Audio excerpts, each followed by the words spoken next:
आज हमारी शुरुआत है प्रेजेंट इंडेफिनिट टेंस। पिछले वीडियो में हमने टेंस के इंट्रोडक्शन को समझा था कि टेंस क्या होता है, कितने प्रकार के होते हैं और उनके पहचान को जाना है। आज फिर से हम प्रेजेंट इंडेफिनिट टेंस के पहचान को समझेंगे कि प्रेजेंट इंडेफिनिट टेंस की पहचान क्या होती है। प्रेजेंट इंडेफिनिट टेंस की पहचान होती है जिस वाक्य के अंत में ता है, ती है, ते हैं आदि शब्द आते हैं, क्या कहलाते हैं? हमारे प्रेजेंट इंडेफिनिट टेंस कहलाते हैं। और अब इसके हम चारों पार्ट को समझेंगे। क्या? पहला है अफर्मेटिव सेंटेंस, अगला है निगेटिव सेंटेंस, इंट्रोगेटिव और इंट्रोगेटिव निगेटिव सेंटेंस। तो हमारी पहली बारी क्या आती है? अफर्मेटिव सेंटेंस, यानी इसमें एस सेंस हो। जैसे सीता एक मधुर गीत गाती है, तो इसमें एस सेंस आ रहा है, ना कि नो सेंस। नो सेंस मतलब होता है निगेटिव सेंटेंस, जिसका मतलब नहीं में निकलता हो। यस मतलब जिसका अर्थ हाँ में निकलता हो। तो अब हम अफर्मेटिव सेंटेंस यानी साधारण वाक्य को समझेंगे। तो इसमें होता है ही, सी, इट, नेम, सिंगुलर सब्जेक्ट यानी एक वचन कर्ता। इनके साथ हम वर्ब की फर्स्ट फॉर्म में यस या यस का यूज़ करते हैं। और जब मेरा होगा आई, यू, वी, दे बहुवचन कर्ता यानी प्लूरल सब्जेक्ट, तो उसमें यस या यस का प्रयोग नहीं करते हैं बल्कि वर्ब की फर्स्ट फॉर्म लगाते हैं। अब हम फार्मूला देखेंगे। फार्मूला है सब्जेक्ट प्लस वर्ब की फर्स्ट फॉर्म में यस या yes plus object plus etc. फिर उदाहरण है सीता एक मधुर गीत गाती है। अब हम इसी के अनुसार चलेंगे। पहले क्या लिखना है मुझे? सब्जेक्ट। सब्जेक्ट क्या है? सीता, तो मैंने सीता लिखा। अब आया है वर्ब की फर्स्ट फॉर्म में यस या यस। बच्चों मैंने बोला कि अभी मैंने बताया आपको कि अगर हमारा ही, सी, इट, नेम सिंगुलर सब्जेक्ट हो, यानी नेम तो आ गया ना, तो नेम के साथ क्या होगा? वर्ब की फर्स्ट फॉर्म में यस या यस का प्रयोग होता है। तो इसमें हम क्या लगाएंगे? यस लगाएंगे। यस या यस दो में से एक चीज़ लगाना है, तो इसके लिए हमको समझना पड़ेगा किस में यस लगाएंगे और किस में यस लगाएंगे। तो पहले हम वर्ब की पहचान करें। तो सीता क्या कर रही है? गा रही है, यानी गाती। तो सिंग हो गया। अब देखो, जब मेरा वावल्स होता है ना, जब हमारा कोई वर्ब है, वर्ब की लास्ट स्पेलिंग के अनुसार देखेंगे। अगर लास्ट में मेरा वावल्स आ रहा है तो हम ईएस लगाते हैं, और जब कॉन्सोनेंट आए तो यस लगाते हैं। जैसे गो है तो गोज हो जाएगा, कम है तो क्या करेंगे? हम एस का यूज़ कर देंगे। जैसे अब एक एग्जाम्पल तौर पर इसको भी देख सकते हैं।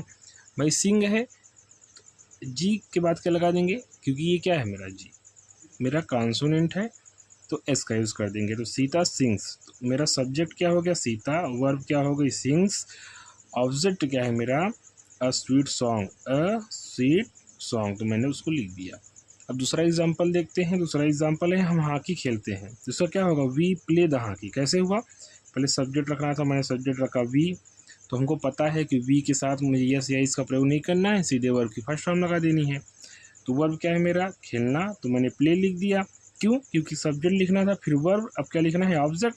तो हॉकी क्या है मेरा? ऑब्जेक्ट है ना, तो मैं ऑब्जेक्ट लिख दिया। ईटीसी कुछ नहीं है तो फुल स्टॉप लगा दिया। अब हम आगे देखते हैं निगेटिव सेंटेंस, है ना। निगेटिव सेंटेंस यानी जिसमें क्या आता है? नो सेंस आता है हमारा। इसमें हम देखेंगे कि अगर हमारा ही होगा, सी होगा, इट होगा, नेम होगा, सिंगुलर सब्जेक्ट होगा, तो डज नॉट का यूज़ करते हैं। क्या करते हैं? डज नॉट का। जब मेरा आई होगा, है ना, यू होगा, वी होगा, दे होगा, जब ये सब होते हैं तो उसमें क्या करते हैं? हम डू नॉट का यूज़ करते हैं।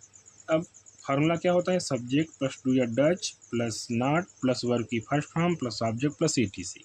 अब जो हमारा फार्मूला है, इसी के बेस में हम एक या दो एग्जाम्पल समझते हैं, क्योंकि फार्मूला के साथ एग्जाम्पल लगाते हैं। इससे हमें किस ऑर्डर में हमें ट्रांसलेट करना है उसकी हमें जानकारी बेहतर ढंग से हो जाती है। तो चलो देखते हैं। तो हमारा क्या लिखा है? सब्जेक्ट प्लस डू या डस प्लस नॉट प्लस वर्ब की first form plus object plus etc. Example है वह पत्र नहीं लिखता है, तो सब्जेक्ट क्या है? वह है ना, तो ही लगाया। तो मैंने बच्चों पिछले मतलब मैंने भी बताया कि ही, सी, टेम होगा तो डज का यूज़ करते हैं। तो ही आया है तो मैंने सब्जेक्ट रखा, डू या डज लगाना था तो इसमें डज लगेगा अकॉर्डिंग टू सब्जेक्ट। डज लगा, नॉट लगाना था नॉट लगाया, वर्ब की फर्स्ट फॉर्म यानी राइट लिख दिया मैंने। ओके, क्योंकि लिखना क्या होता है? राइट। ऑब्जेक्ट क्या है? इसमें पत्र है, तो मैंने क्या लिखा? सॉरी, हाँ पत्र है तो मैंने क्या लिखा? A letter.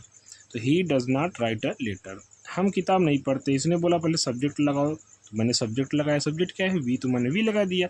बोला डू या डज़ लगाओ, डू या डज़ लगाना था, तो वी है तो डू लगेगा, क्योंकि मैंने पीछे बताया है कि डू लगता है, आई यू वी दे होगा, तो मैंने डू लगाया। बोला नॉट लगाओ, तो नॉट लगाया। वर्ब की फर्स्ट फॉर्म बोला, तो पढ़ना क्या होगा? मेरा वर्ब है, तो मैंने उसके स्थान पर उसकी जो स्पेलिंग होगी, है ना, रीड, तो उसको मैंने लिख दिया। और उसके बाद हमारा है ऑब्जेक्ट बोला, तो ऑब्जेक्ट क्या है? किताब, यानी द बुक कर दिया। ओके, अब ये हमारे फार्मूला के बेस पे एक जो मेरा ट्रांसलेशन था वो कंप्लीट हुआ। अब आता है इंट्रोगेटिव सेंटेंस। देखो, इंट्रोगेटिव सेंटेंस दो तरह के होते हैं। पहला होता है कि जब हमारे सेंटेंस की शुरुआत में ही क्या लिखा हुआ होता है, जैसे क्या वह गीत गाता है, क्या माताजी खाना बनाती हैं, तो स्टार्टिंग क्या रहा है। तो अब जैसे वो क्या वाले वाक्य दिए होंगे, तो उसके लिए एक अलग फार्मूला बाद में, एक दोनों एक में ही बता दूंगा, लेकिन अभी अलग करके बता रहा हूँ ताकि आप लोग बेटर ढंग से समझ सकें। तो फार्मूला होता है क्या कि डू या डच, है ना, प्लस सब्जेक्ट प्लस वर्ब की first form plus object plus ETC plus question mark. अब इसकी एग्जाम्पल समझते हैं। पहले क्या करना है? डू या डच का यूज़ करना है। अब हमें पता कैसे चलेगा डू या डच का यूज कैसे करेंगे? मैंने पीछे ही बताया है कि अकॉर्डिंग टू सब्जेक्ट। सब्जेक्ट मेरा क्या है? वह है, तो वह साथ क्या यूज़ होता है? ही साथ क्या होगा? डस का यूज़ होगा। मैंने डस लगा दिया। फिर हमें क्या रखना था? सब्जेक्ट रखना था। सब्जेक्ट क्या है? वह, तो मैंने सी लगाया। क्षमा चाहते हैं, सी होना था वहाँ पर, तो यहाँ पर क्या करेंगे? सी लगाए, है ना। फिर आना था कि वर्ब लगाना है। वर्ब क्या है? लिखती, लिखना, तो राइट लगा दिया, फर्स्ट फॉर्म होता है। ऑब्जेक्ट क्या है? एक पत्र, अ लेटर मैंने लिख दिया। ईटीसी कुछ नहीं था, क्वेश्चन मार्क नेसेसरी होता है, उसको मैंने लगा दिया।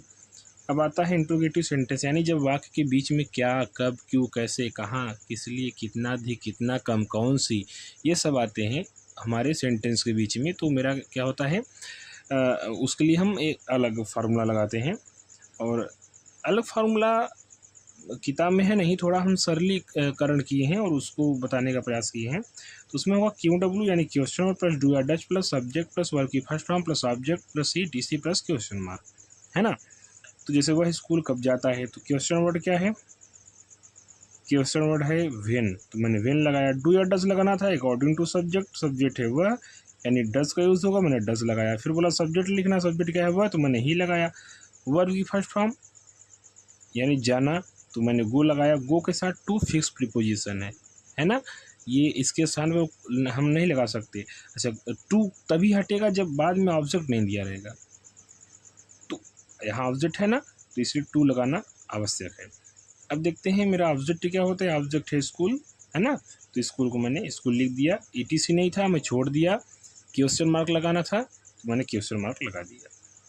अब देखते हैं इंट्रोगेटिव निगेटिव सेंटेंस। इसको मैंने एक ही बार में मैंने इसको बता दिया, क्योंकि मैं समझता हूँ आप लोग समझ चुके हैं। इतना समझिए कि जब हमारा स्टार्टिंग में क्या दिया रहेगा, तो हेल्पिंग वर्ड से स्टार्ट करते हैं, नहीं तो हम क्यू डब्ल्यू क्वेश्चन वर्ड से स्टार्ट करते हैं जब हमारे सेंटेंस के बीच में क्या लिखा, मतलब कोई भी क्वेश्चन वर्ड लिखा होता है।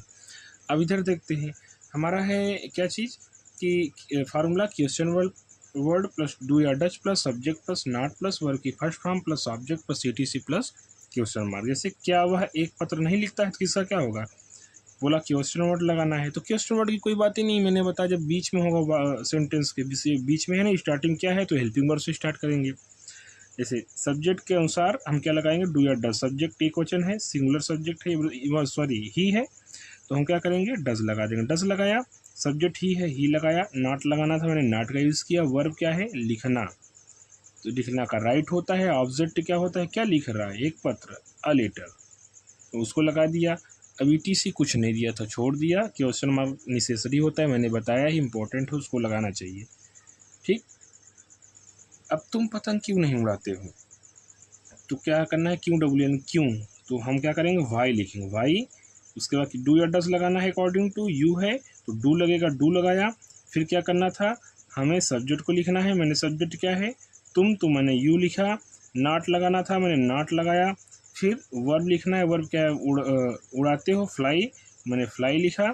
उसके बाद ऑब्जेक्ट क्या है, क्या उड़ा रहे हो, पतंग, तो मैंने द काइट लिखा। ETC कुछ नहीं है, मतलब यहाँ पर दिया ही नहीं है तो नहीं लगाना है। फिर हमें क्वेश्चन मार्क जो है उसको मैंने लगा दिया। और इसी क्रम में हमारा प्रेजेंट इंडेफिनिट टेंस कंप्लीट हुआ। देखो बच्चों, कोई भी चीज़ एक बार में नहीं समझ में आएगी। अगर एक बार में नहीं आ रहा है तो ये ज़रूरी नहीं है कि वो नहीं आएगा, आपको 2 बार 3 बार 4 बार, या तो एक बार में आएगा या कई बार में आएगा, लेकिन आएगा ज़रूर। आप लोग पढ़िए, 2 बार 3 बार देखिए, उसको समझने का प्रयास कीजिए और नोट्स बनाइए। बुक होगा, बुक को लेकर प्रैक्टिस कीजिए, एक्सरसाइज जो दिया होगा उसकी प्रैक्टिस कीजिए। तो इससे क्या होगा कि आप धीरे धीरे परिवर्तन अंदर आने लगेंगे और आप लोग बेहतर ढंग से समझने लगेंगे। कोई चीज़ एक दिन नहीं आता है, समय लगता है, और अभ्यास करिए। और आज के लिए धन्यवाद। आज की वीडियो में बस इतना ही।